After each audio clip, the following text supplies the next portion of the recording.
मंगलमय मंगल करण वीतराग विज्ञान। नमो ताहि जाते भये अरहंतादि महान। करि मंगल करि हो महाग्रंथ करण को काज। जाते मिले समाज सब पावै निज पद राज।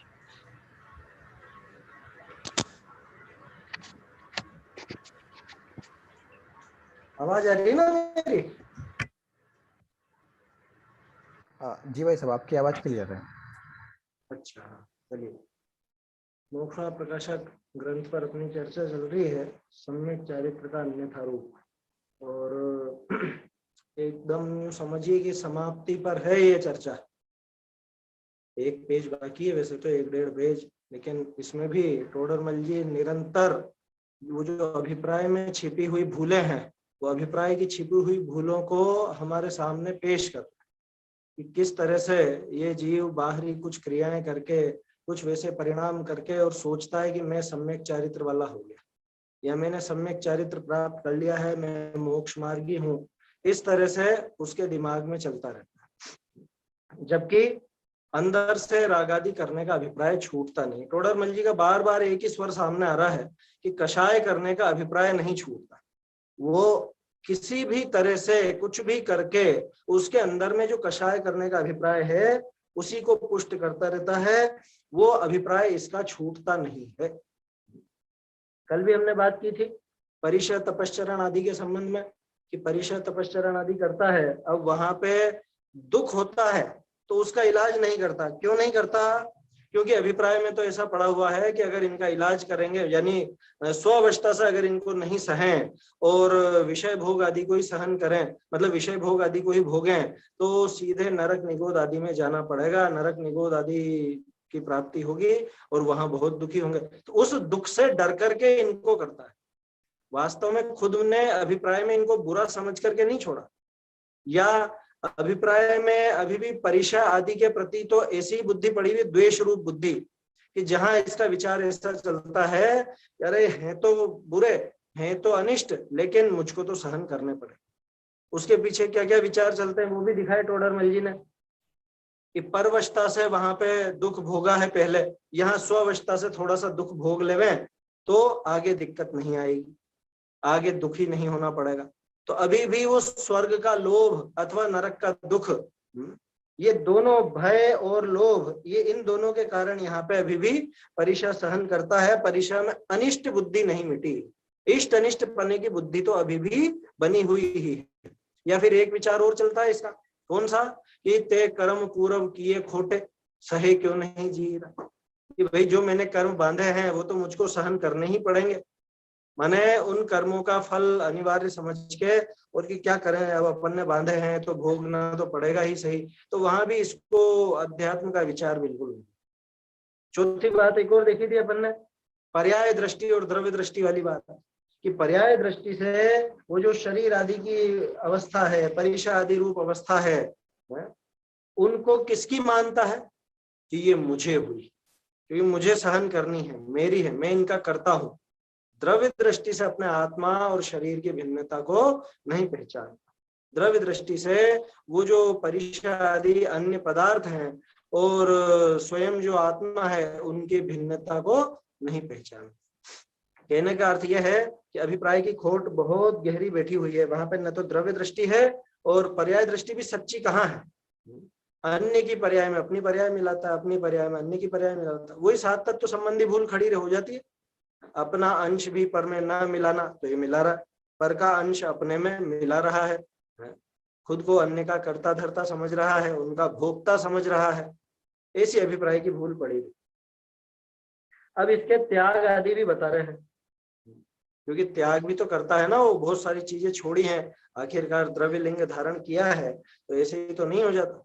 वहां बहुत सी वस्तुएं छोड़ी हैं, उनका त्याग किया है, तो कैसा है वो अपन देखते हैं। हस्तलिखित में तो 213 पर है और इसमें 246 पर है। देखिए, बहुरी याने राज्यादि विषय सामग्री का त्याग किया है।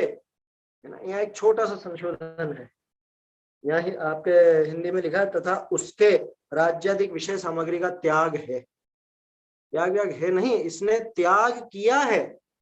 क्या चाह करके छोड़ा ना, जबरदस्ती छोड़ी है इसने। तो त्याग तो इस स्वयं ने किया है, कोई पहले से नहीं था, अभी अभी त्याग किया है ऐसा समझना, या जब से भी किया है लेकिन इसने किया है। क्यों? क्योंकि इसको तो करने की मान्यता पड़ी हुई है ना। देखिए बहुत ज्यादा अंतर नहीं है वाक्य में, लेकिन भावना बदल जाती है। यहाँ क्या कह रहे हैं कि बहुरी यानी राज्य आदि विषय सामग्री का त्याग किया है, वह इष्ट भोजन आदि का त्याग किया करे है, करता रहता है। राज्य आदि जो सामग्री है, राज्य आदि विषय सामग्री, विषय भोग है, राज्य आदि विषय है और भोजन आदि भोग है, ऐसा समझना। तो विषय और भोग दोनों शामिल हो गए। तो राज्य आदि विषय सामग्री का त्याग इसने किया है, या इष्ट भोजन आदि का त्याग किया करता है ना। जो मनपसंद भोजन है वो भी छोड़ा, तरह तरह की चीजें छोड़ी, ऐसे बहुत सी चीजें इसने छोड़ी हैं जो इसको पसंद थी, है समझ में? उनका भी त्याग किया करता है, इष्ट भोजन आदि का। राज्य आदि भी इष्ट थे और भोजन आदि भी इष्ट, दोनों ही इष्ट, लेकिन दोनों ये छोड़ता है। कैसे छोड़ता है? अब उदाहरण देखिएगा यहाँ पे जो टोडरमल जी बता। तो जैसे को दाह ज्वर वाला वायु होने के भयते शीतल वस्तु सेवन का त्याग करे, परंतु यावत शीतल वस्तु का सेवन रुचे तावत वाके दाह का अभाव न कहिए। तैसे राग सहित जीव नरकादिक के भयते विषय सेवन का त्याग करे है, परंतु यावत विषय सेवन रुचे तावत राग का अभाव न कहिए। ये एक उदाहरण। दूसरा उदाहरण आगे देंगे, उसको भी अपन देखेंगे, पहले इस उदाहरण को समझ लेंगे। क्या कहा उदाहरण में? जैसे किसी को दाह ज्वर है। दाह ज्वर की निशानी क्या है? दाह ज्वर की निशानी है कि उसको बहुत गर्मी लगती। किसी का माइक चालू है? कोई प्रश्न है क्या किसी को? चलिए, दाह ज्वर माने गर्मी का बुखार, सीधे शब्दों में कहें तो लू। किसी को लू लग गई तो अंदर से उसको तपन बहुत लगती है ना, बहुत पीड़ित होता है। ठंडी चीजें पसंद आती है कि नहीं? ठंडी चीजें अच्छी लगती है। दाह ज्वर वाले की निशानी यही है कि उसको ठंडा ठंडा अच्छा लगा। मान लो किसी को सर्दी में गर्मी का बुखार हो जाए तो उसको वो ठंडक अच्छी लगेगी। हालांकि सर्दी में सर्दी का ही बुखार होता है, गर्मी वाला बुखार नहीं होता, दाह ज्वर नहीं होता, शीत ज्वर होता है। फिर भी अपन एक उदाहरण लेकर के चले। मान लीजिए थोड़ा मौसम ठंडा है, बारिश का मौसम समझ लीजिए, लेकिन उसको दाह ज्वर हुआ है तो उसको ठंडक अच्छी लगेगी। दूसरों को भले वो ठंड लग रही हो लेकिन उसको ठंडक अच्छी लगेगी। ये तो हो गई दाह ज्वर की निशानी की बात। अब हुआ क्या? जैसे मान लो किसी व्यक्ति की प्रकृति वात वाली है। वात वाली प्रकृति समझ में आया? माने वात हो जाती है उसको, बहुत जल्दी उसकी वात कुपित हो जाती है। वात पित्त का फिर 3 दोष कहलाते हैं ना। तो कोई व्यक्ति ऐसा है जिसके कुछ भी ऐसी चीज खा ले तो जल्दी से वात हो जाती है। कोई ठंडी चीजें खा ले तो वात हो जाए, या समझ लो कि कोई उसको कुछ भी ऐसी चीज खाए जिससे वायु वगैरह बढ़ती हो तो उसके शरीर में वायु बढ़ जाती है, गैस बढ़ जाती है, सीधे शब्दों में अपन कहें। तो अब क्या हुआ? इसको दाह ज्वर हुआ। और दाह ज्वर का उपचार क्या है? दाह ज्वर का उपचार तो शीतल वस्तुओं का सेवन है ना, ठंडी वस्तुओं का सेवन। ठंडी हवा में रहे, ठंडी ठंडी पट्टी लगावे, है ना, गीला कपड़ा करके लगाए, या ठंडा पानी पिए, ठंडे पानी से नहाए। तो ये दाह ज्वर का उपाय है और उसको ये सुहाता भी है, सुहाता है उसको। लेकिन इसकी प्रकृति वात वाली है तो ये घबराता है, क्योंकि पहले भी देखा ना इसने, अरे ठंडा पानी नहीं, ठंडा पानी नहीं, ठंडे पानी से मुझको वायु बढ़ जाएगी शरीर में। अरे भैया तेरा उपाय है, तेरा इलाज यही है कि नहीं, लेकिन मेरे से वायु बढ़ जाती है, आप तो ठीक है गर्मी रहने। हुआ है दाह ज्वर, उसका उपाय है शीतलता, लेकिन शीतलता को घबरा के इसने छोड़ा। घबरा के क्यों छोड़ा?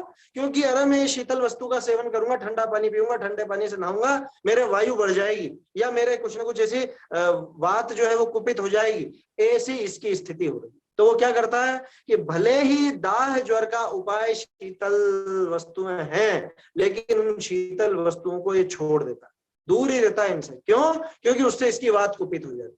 मतलब ये ट्रायंगल समझ में आया, त्रिकोण हो गया। ये हुआ है दाह ज्वर, उपाय है शीतल वस्तुएं, लेकिन शीतल वस्तुओं से घबराता है। क्यों? कि इसकी वात कुपित हो जाती है, तो शीतल वस्तुओं का सेवन छोड़ रखा है इसने, शीतल वस्तु का सेवन नहीं करता। लेकिन अब ये बताओ कि शीतल वस्तु का सेवन रुचता है या नहीं इसको?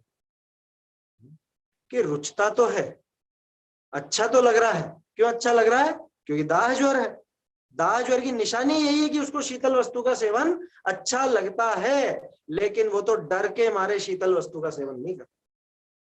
जैसे डायबिटीज वाले से पूछो, भैया गुलाब जामुन कैसा लगता है? कि लगता तो बहुत बढ़िया है, लगता तो बहुत अच्छा है, लेकिन क्या करें, वो शुगर बढ़ जाएगी, है ना, वो डरता है। तो बोलो अंदर से उसको अभी भी उसकी चिपकास मिटी या नहीं मिटी मिठाई की? ठीक है, सही। दाह ज्वर वाले को अंदर से अभी भी शीतल वस्तु पसंद है या नहीं? मतलब अभी जो दाह ज्वर है इसकी निशानी रूप वो शीतल वस्तु का सेवन उसको अच्छा लगता है या नहीं? कि अच्छा तो लगता है, लेकिन वो डर के मारे उनका सेवन नहीं करता। आया समझ में उदाहरण? अब देखो क्या कह रहे हैं, परंतु यावत शीतल वस्तु का सेवन रुचे तावत वाके दाह का अभाव न कहिए। ये दाह ज्वर अभी भी मौजूद है, इसको ठंडी चीजें सुहारी है, भले सेवन नहीं कर रहा लेकिन सुहारी है, अच्छी लग रही है, माने इसके अभी भी दाह ज्वर मौजूद है, दाह ज्वर की निशानी। ठीक है, सही। देखो टोडर में जी उल्टे चले, दाह ज्वर से शीतलता सुहारी ऐसा नहीं कह रहे हैं, दाह ज्वर तो नजर ही नहीं आ रहा था इसके, लेकिन शीतलता सुहा रही है, इस बात से पकड़ा कि दाह ज्वर मौजूद है। जो चतुर्वेद होता है वो इसी तरह से पकड़ता है कि दाह ज्वर इसके है, वो कहेंगे अरे नहीं नहीं बिल्कुल बुखार नहीं दिख रहा साहब इसके, कि नहीं अभी भी इसको ठंडी वस्तुएं अच्छी लग रही हैं। ठंडी वस्तुएं अच्छी लगने का मतलब ही ये है कि इसके दाह ज्वर अभी अंदर में मौजूद है, सिम्टम नजर आ रहे हैं बीमारी के, है ना, ये लक्षण नजर आ रहे हैं इस रोग के, माने अंदर अभी रोग बैठा हुआ है। ऊपर से तुमको भले नजर ना आए, ऊपर से भले इसका शरीर तप नहीं रहा हो, लेकिन अंदर अभी भी वो दाह ज्वर का अंश मौजूद है। आया समझ? ऐसे ही तैसे राग सहित जीव, राग सहित जीव कैसा? दाह ज्वर सहित जीव, है ना। जैसे दाह ज्वर वाला रोगी है, वैसे राग सहित जीव है। ऊपर से दाह नजर आ रहा है क्या? ऊपर से दाह नजर नहीं आ रहा। ऊपर से राग नजर आ रहा है क्या? नहीं आ रहा। लेकिन अंदर में अब देखो, तैसे राग सहित जीव नरकादिक के भयते विषय सेवन का त्याग करे। जैसे दाह ज्वर तो था अंदर में, शीतल वस्तु सुहा रही थी, लेकिन शीतल वस्तु का सेवन क्यों नहीं कर रहा? अरे वात बढ़ जाएगी, वात कुपित हो जाएगी, गड़बड़ हो जाएगी। परंतु यावत विषय सेवन रुचे तावत राग का अभाव न कहिए, कि जब तक विषय सेवन रुचता है तब तक इसके राग का अभाव नहीं है। भले ऊपर से ये खुद को वैरागी कहता हो, सामने वाले भी इसको वैरागी समझते हो, वैराग्यवान समझते हो, लेकिन विषय सेवन अच्छा लग रहा है या नहीं लग रहा? क्या आप कैसे कह सकते हो अच्छा लग रहा है? अरे ये खुद ही तो कह रहा है गर्मी बहुत बुरी है, बहुत तेज गर्मी, लेकिन मुझको तो सहन करना है। तो गर्मी को बुरा कह रहा है, इसका मतलब ठंडी हवा अच्छी लगती है इसको। गर्मी को बुरा कहने वाले को ठंडी हवा अच्छी लगेगी लगेगी। आए समझ में? कि ये जो कांटे हैं और ये हैं, ये सब हैं तो सही, लेकिन मैं तो मुनि, मुझे सहन करना है। उनके प्रति जो एक अनिष्ट पने की बुद्धि है वो पड़ी हुई है, उनके प्रति अनिष्ट पने की बुद्धि पड़ी है, माने विषय भोगों के प्रति अभी भी इष्ट पने की बुद्धि तो है ही सही। दूसरी तरफ कि विषय भोग है तो सही सब, लेकिन हम नहीं सेवन करेंगे। क्यों? क्योंकि आगे फिर हमको नरक निगोद आ जाएगा। ये वैसी की वैसी बात है, ये ठंडी वस्तु अच्छी तो लग रही है लेकिन मैं सेवन नहीं करूंगा, मेरी बात कुपित हो जाएगी। आया समझ में? तो जैसे जो वायु रोग वाला हो, जिसके वायु का रोग हो अंदर में, उसको दाह ज्वर होने पर भी वो विषय भले ही उनका सेवन नहीं कर रहा है ठंडी वस्तुओं का, लेकिन ठंडी वस्तुओं का सेवन रुच तो रहा है ना, रुच रहा है माने दाह ज्वर है। तो ऐसे ही ये विषय भोगों का सेवन नहीं करने पर भी विषय सेवन रुचता तो है, क्योंकि वो स्वर्ग का लोभ है अथवा वो नरक का भय है। तो इससे ही स्पष्ट पता चल जाता है कि विषय सेवन की रुचि इसके अभी टूटी नहीं है, और विषय सेवन की रुचि नहीं टूटी माने उनके प्रति राग का अभिप्राय अभी भी अंदर में पड़ा हुआ है। ऐसे टोडरमल जी ने वो जैसे शीत वस्तुओं की रुचि वाले को दाह ज्वर सिद्ध किया, वैसे ही समझना कि अनिष्ट नहीं, इष्ट लगने वाले विषय भोगों को नहीं सेवन करता, फिर भी उनको जो इष्ट मानता है तो उनका राग अभी भी पड़ा हुआ ही है। ऐसा यह समझ में आई बात। उदाहरण देखो कैसा घुमा के दिया है टोडरमल जी। वैद्य का भी बहुत अच्छा ज्ञान था टोडरमल जी साहब को। रोगी और रोग वो वैद्य का उदाहरण शुरू से चल ही रहा है, और यहाँ पे भी देखो ऐसा उदाहरण दिया जो एक कुशल वैद्य ही जानता हो। कह रहे नहीं वैद्य जी, इसके तो बुखार तो कुछ भी नहीं दिख रही है। कि तुम्हें नहीं दिख रही है, हमें पता है कि इसके अभी भी अंदर दाह ज्वर पड़ा है। क्यों पड़ा है दाह ज्वर? कि इसको बोलो ठंडी हवा पसंद है या नहीं, अच्छी लगती है या नहीं। कि नहीं ये तो बैठता ही नहीं है लेकिन ठंडी हवा में। अरे वो इसलिए नहीं बैठता कि इसके वायु है। ये वात रोगी है, पहले से पुराना वात रोग पड़ा है, वो वात कुपित हो जाती है इसकी, इसलिए ठंडी हवा में बैठता नहीं। लेकिन इससे पूछो ठंडी हवा अच्छी लग रही है नहीं, ठंडी हवा लगती तो अच्छी है साहब, लेकिन उसमें बैठता नहीं। आया समझ में? विषय भोग है तो अच्छे, लेकिन मुझे नहीं सेवन करना। क्यों? कि इनके सेवन से तो नरक निगोद होगा। है तो अच्छे, स्वर्ग वगैरह है तो बढ़िया, लेकिन नहीं नहीं नहीं, उसका लोभ नहीं करना मुझे। तो ये डरता है। ये किससे डर रहा है? ये उस वायु से डर रहा है। कौन सी वायु से डर रहा है? कि ये असल में बाद में जो दुख भोगना पड़ेगा, कष्ट भोगना पड़ेगा, उससे डरता है। लेकिन अंदर ही अंदर अभी भी उनको पसंद करता है। तो पसंद करने का मतलब यह है कि इसके राग का अभिप्राय अभी भी नहीं टूटा है, राग का अभिप्राय अभी भी बना हुआ है। उन सबको छोड़ने के बावजूद वो विषय भोगों को इसने छोड़ा, राज्य को छोड़ा, और इसने अपने पसंदीदा उन भोजन आदि पदार्थों को भी त्याग किया करता है, लगातार त्याग किया करता है। तो कैसे त्याग करता है? कि जैसे वो हाथ वाला रोगी है ना, दाह ज्वर होने पर भी ठंडी वस्तुओं का त्याग करता है। ऐसे इसने त्याग किया है। ठंडी वस्तुओं का उसने त्याग तो किया वायु गड़बड़ाने के डर से, लेकिन ठंडी वस्तुएं अभी भी सुहाती हैं। ठीक ऐसे ही इसने इष्ट भोजन राज्य आदि का त्याग तो किया, लेकिन अभी भी इसको सुहाती तो वही है। आया समझ में? जैसे राग सहित जीव नरकादिक के भयते, या एक और स्वर्गादिक के लोभ थे। या उदाहरण भय का ही था ना, इस वजह से भय का ही लिखा।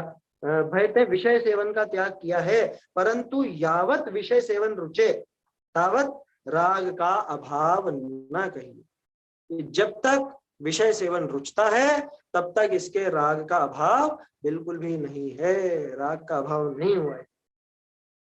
दूसरा उदाहरण, बहुरी जैसे अमृत का आस्वादी देव को अन्य भोजन स्वयं न रुचे। इसको क्यों नहीं रुच रहा था? ये तो वात से घबरा रहा था, इसलिए इसको नहीं रुच रहा। रुचता तो सब है अंदर में, लेकिन डर के मारे या लोभ के मारे या शर्म के मारे या कुछ भी है ना, वो सेवन करता हुआ नजर नहीं आता, लेकिन अंदर से तो रुच ही रहा है, अंदर से तो पसंद ही आ रहा है। और जबकि देव को क्या है? देव को अपने यहाँ का भोजन पसंद आएगा? है? आपकी खीर पूड़ी पसंद आएगी क्या उसको? उसे पसंद नहीं आएगी। आपकी बनाई हुई मिठाइयां देव को पसंद नहीं आएगी। क्यों नहीं आएगी? कह रहे वो अमृत का आस्वादी है, उसके कंठ से अमृत झरता है। जिसने अमृत चखा हो उसको कैसे रुचेगी? उसको अन्य वस्तुएं अन्य भोजन कैसे? स्वयमेव नहीं रुचता, स्वयमेव ही नहीं रुचता, अपने आप ही स्वभाव से ही। दो उदाहरण लेने चाहिए अपने को, एक तो ये देव का, दूसरा जैसे मान लो कोई किसी के यहाँ पे मेहमान के तौर पर जाए या भोजन करने जाए।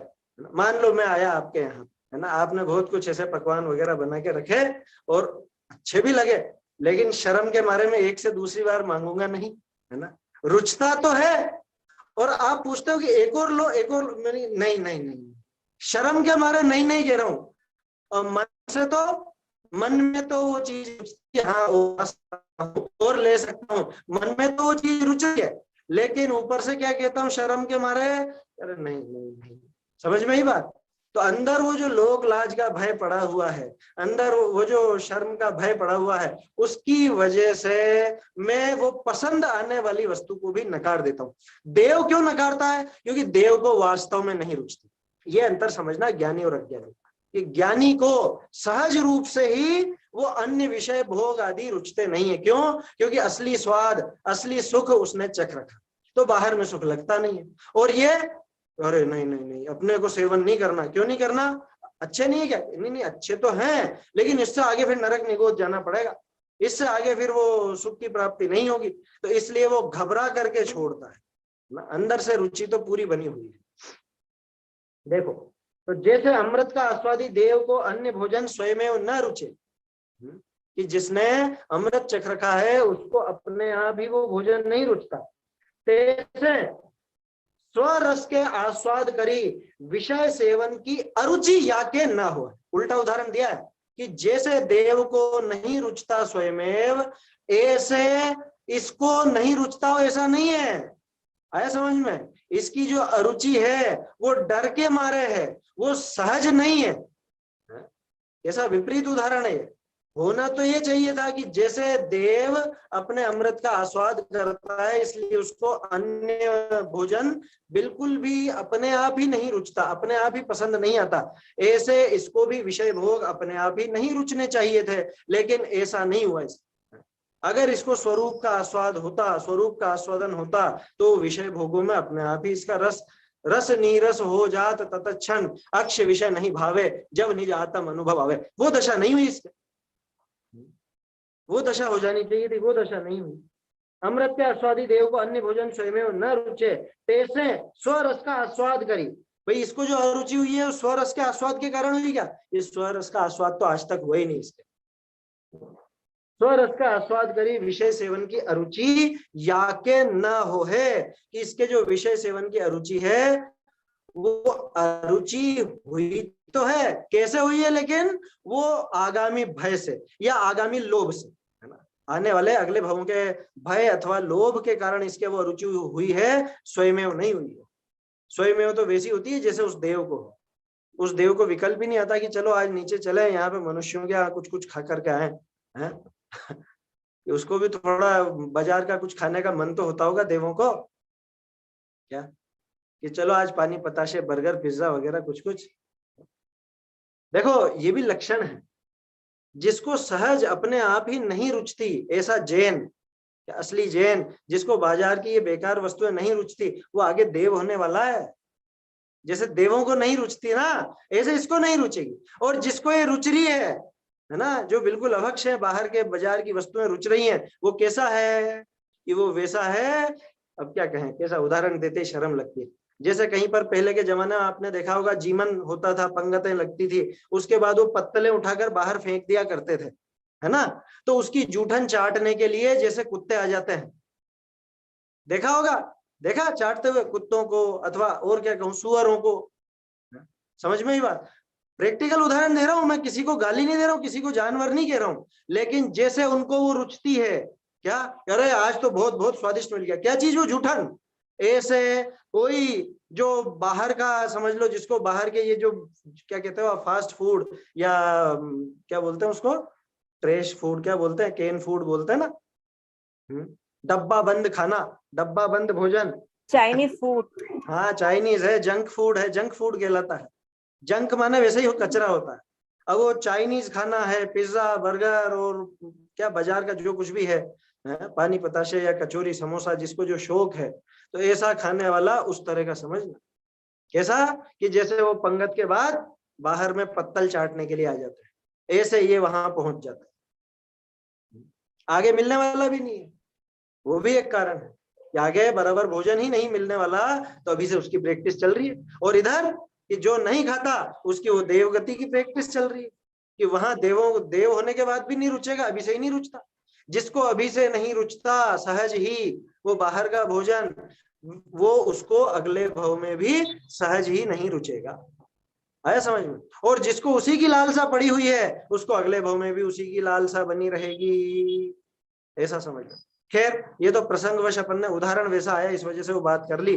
ना, वो अपना प्रकरण नहीं है। यहाँ तो बात यह है कि वो जो द्रव्यलिंगी है वो अगर बाहर में विषय भोगों को छोड़ करके बैठा हुआ भी है तो कैसे छोड़ा उसने, कि उसको सहज अरुचि नहीं हुई, उसको तो उस भय से या उस लोभ के कारण अरुचि हुई है। वो भय और लोभ क्या है, पिछले पैराग्राफ में भी अपन ने देखा था कि सो ये भी तो कषाय ही है, तो कषाय का अभिप्राय अंदर से मिटा नहीं, दाह ज्वर अभी तक इसका मिटा नहीं, राग ज्वर अभी तक इसका मिटा नहीं। अगर अच्छी लगती है वो चीजें,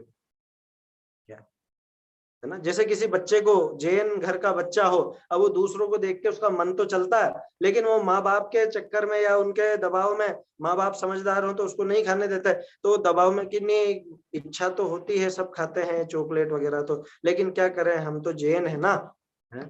हम तो जैन है, या हमारे मम्मी पापा हमको खाने नहीं देते हैं इसलिए नहीं खाते। कोई बच्चा इस तरह से करे तो इसका मतलब अभी उसको अंदर से वो रुचि गई नहीं है, वो चॉकलेट आदि की या बाहर की उन वस्तुओं। शुरुआती अवस्था में होता है ये, क्या शुरुआती दौर में ऐसा भी होता है, वो होगा, क्योंकि बच्चे थोड़े से ना समझ होते हैं, वो धीरे धीरे समझ पाते हैं, और धीरे धीरे आप उनको पक्का करोगे, उनको समझाओगे हैं कि भैया अपन कौन है, अपना क्या स्वरूप है, या ये अपना काम है या नहीं, ये अपने खाने लायक है या नहीं, ऐसा आप उनको प्रेम से समझाओगे बार बार, तो बार बार जैसे वो रस्सी का निशान हो जाता है, वैसे ही उसके चित्त पर भी ऐसा निशान हो जाएगा, अरे ये वस्तुएं मेरे लायक ही नहीं, सहज ही उसको अरुचि हो जाएगी। ऐसा होता, शुरू शुरू में मेहनत जरूर लगती है माता पिता को, है ना, बच्चों को संभालने में, संभालना चाहिए, लेकिन चलिए, तो जैसे अमृत का आस्वादी देव को अन्य भोजन स्वयमेव न रुचे, अमृत का आस्वादी देव हो तो उसको अन्य भोजन बिल्कुल स्वयमेव अपने आप ही नहीं रुचता, तैसे स्वरस का आस्वाद करे विषय सेवन की अरुचि या के न हो है। इसके जो अरुचि हुई है वो स्वयमेव ऐसी नहीं हुई जैसे उस देव के रुचि, माने इसके रुचि तो अंदर में पड़ी हुई है, ऊपर से अरुचि दिखती है, ये दिखाता भी है अरुचि, लेकिन अंदर में तो रुचि पड़ी हुई है ना।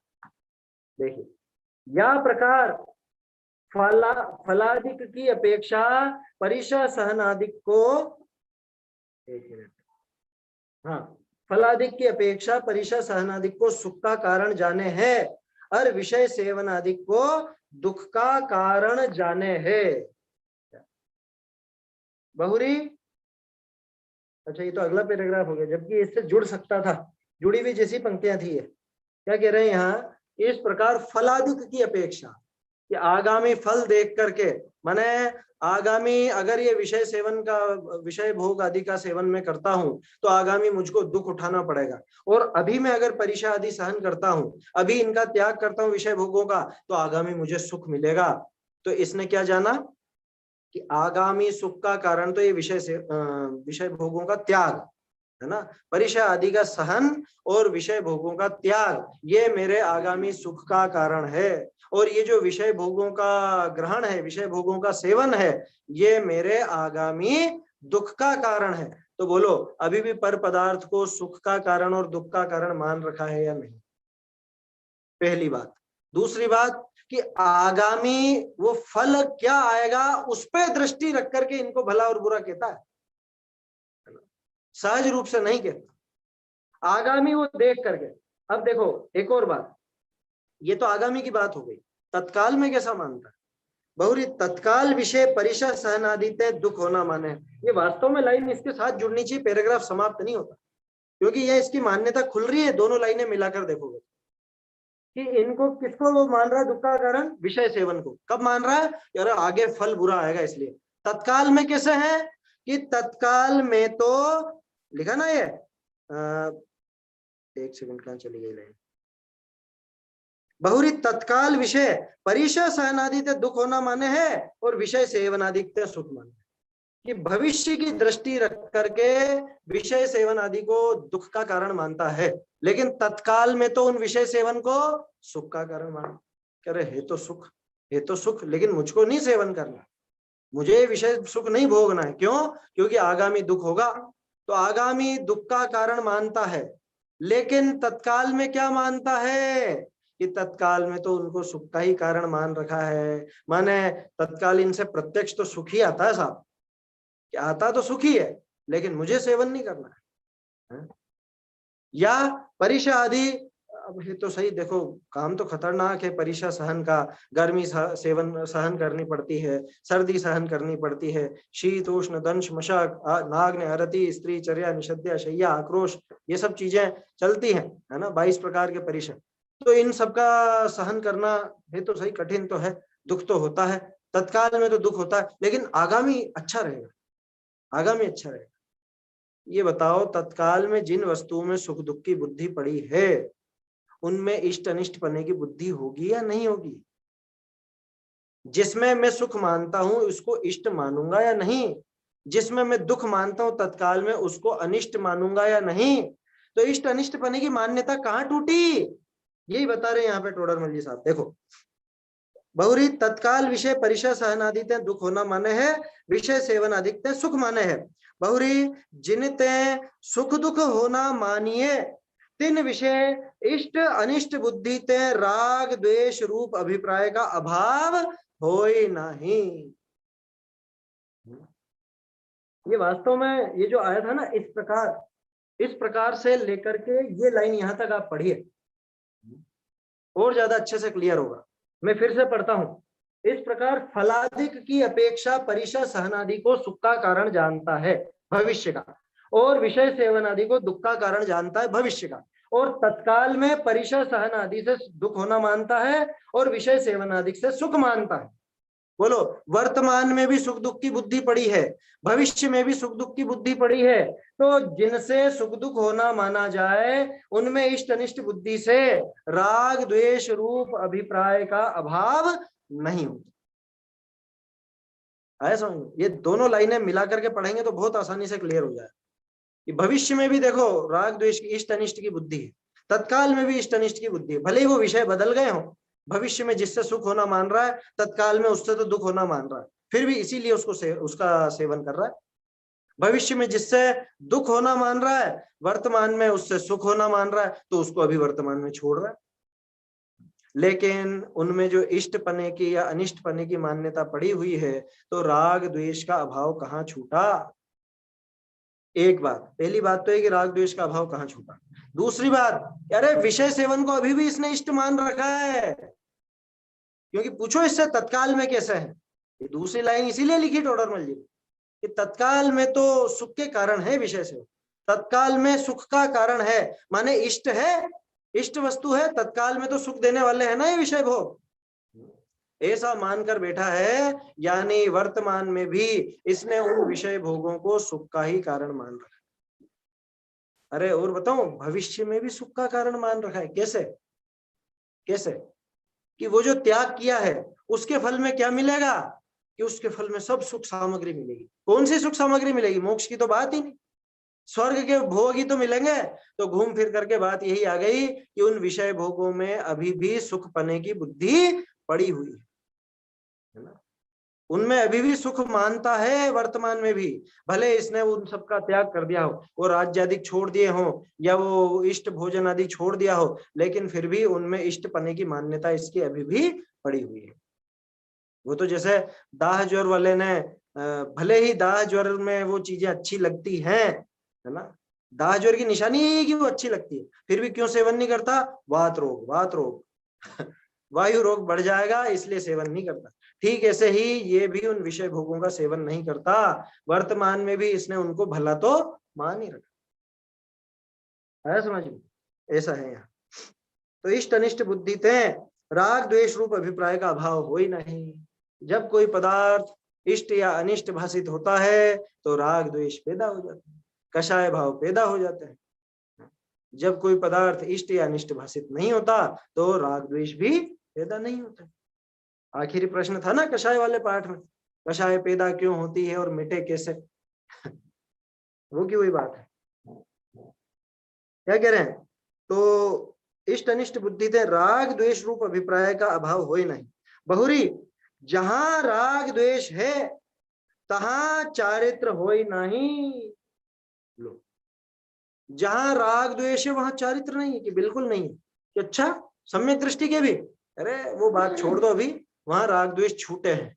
कितने छूटे हैं? अनंत अनुबंधी के छूटे हैं। आया समझ में? अनंतानुबंधी का राग द्वेष छूटा है तो उतना चारित्र भी। जहां राग द्वेष है वहां पे चारित्र नहीं हो सकता। क्यों? कि चारित्र तो नाम ही वीतरागता का है, चारित्र तो नाम ही राग रहित द्वेष रहित भाव का है, समत्व परिणाम का है, धर्म का नाम है चारित्र। चारित्रम खलु धम्मो, कई बार अपन ने बात की है। तो जहां राग द्वेष है तहां चारित्र हो ही नहीं, क्योंकि जहां राग द्वेष है वहां पे वीतरागता नहीं हो सकती, समत्व परिणाम नहीं हो सकता, और वीतरागता या उस समत्व परिणाम का नाम ही तो चारित्र है। ताते यह द्रव्यलिंगी विषय सेवन छोरी तपस्चरण अधिक करे है, तथापि क्या कहा? असंयमी ही है। देखो तो सही, टोडरमल जी ने कैसे घुमा फिरा करके कहां पे पहुंचा दिया कि वो संयम नजर आ रहा है और फिर भी आप कह रहे हो असंयमी। हाँ, क्यों? क्योंकि संयम नाम है चारित्र का। इसके राग द्वेष करने का अभिप्राय टूटा नहीं, राग द्वेष टूटे नहीं। तो बोलो, राग द्वेष जब नहीं गए तो संयम कहां से होगा, चारित्र कहां से होगा? चारित्र नहीं हुआ तो उसको संयमी नाम कैसे दें? इसलिए वो असंयमी है। अब बहुत से कहते हैं ना असंयमी न वंदिवो, असंजदो न वंदिवो, ऐसी गाथा आती है। असंयमी वंदनीय नहीं है, इसलिए संयम धारण करो। कि भैया संयम किसको कहते हैं पहले ये समझ लेना।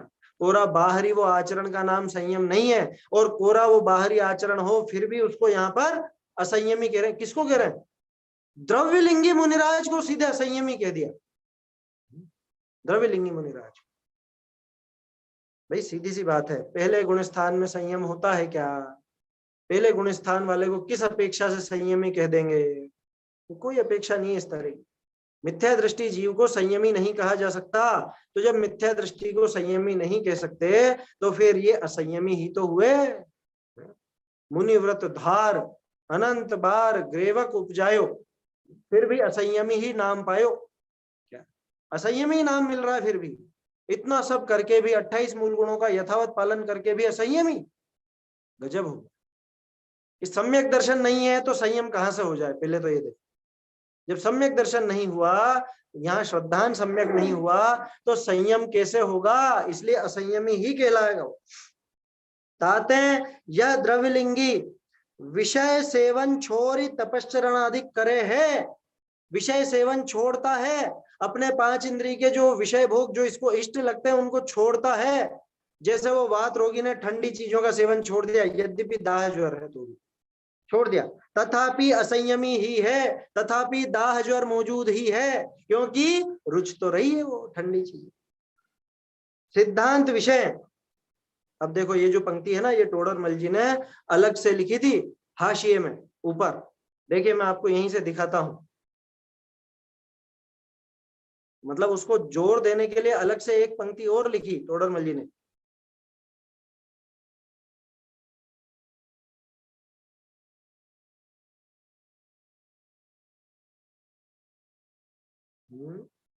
एक सेकंड, नहीं ये वाला नहीं, दूसरा पेज है।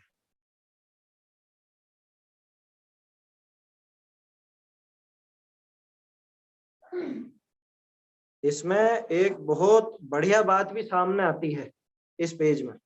ये जो काट के लिखा ना, ये काट के क्या लिखा मतलब अलग से लिखा है। ये देखिए ऊपर ही ऊपर नंबर 5 करके लिखा, 5वीं पंक्ति ये है। यहाँ पे क्या कह रहे हैं?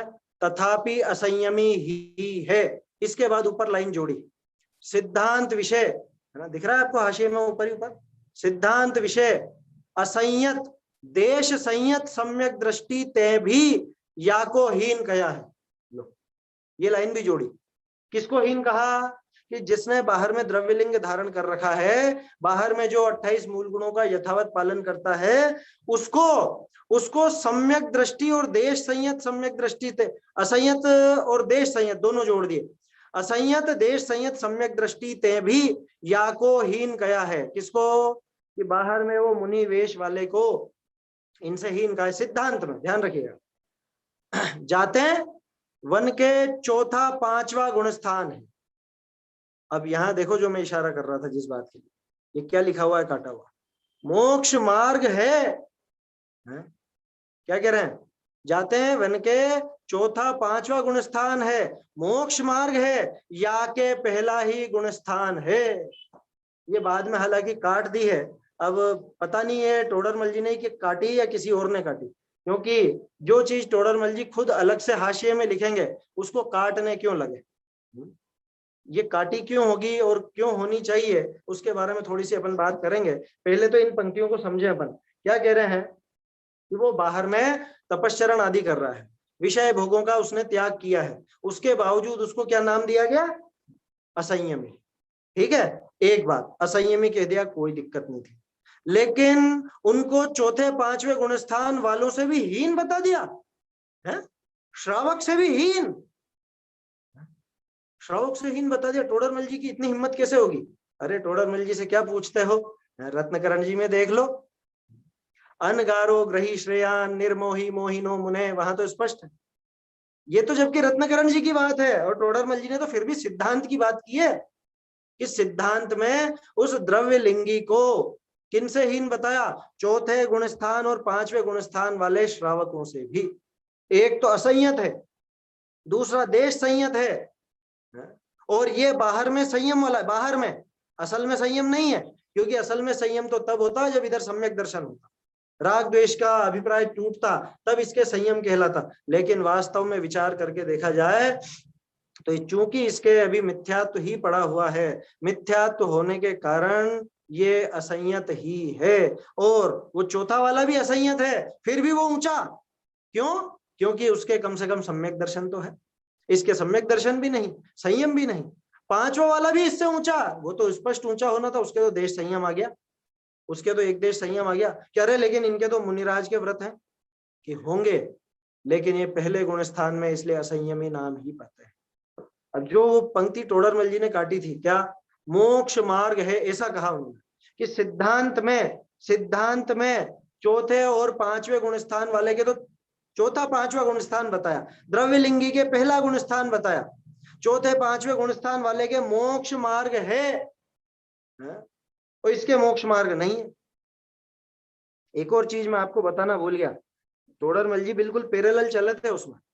कैसे? जैसे पहले इसकी बात की, सिद्धांत विषय असंयत देश संयत सम्यक दृष्टि ते भी या को हीन कहा, किसको? मिथ्या दृष्टि को, ठीक है ना। वन के माने वो चौथे और असंयत और देश संयत के, असंयत और देश संयत के चौथा पांचवा गुण स्थान है, मोक्ष मार्ग है।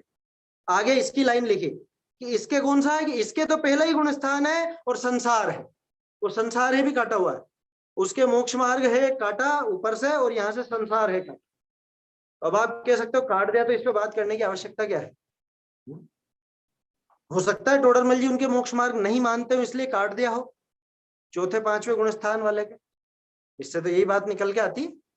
टोडरमल जी ने लिखा कि इनके मोक्ष मार्ग है और फिर काट दिया, माने वो ये नहीं दिखाना चाहते थे कि इनके मोक्ष मार्ग। मेरी बात को ध्यान से सुनिएगा, बहुत बढ़िया और महत्वपूर्ण प्रकरण है, समझने लायक, जी भर के बहस की जा सकती है इस पर।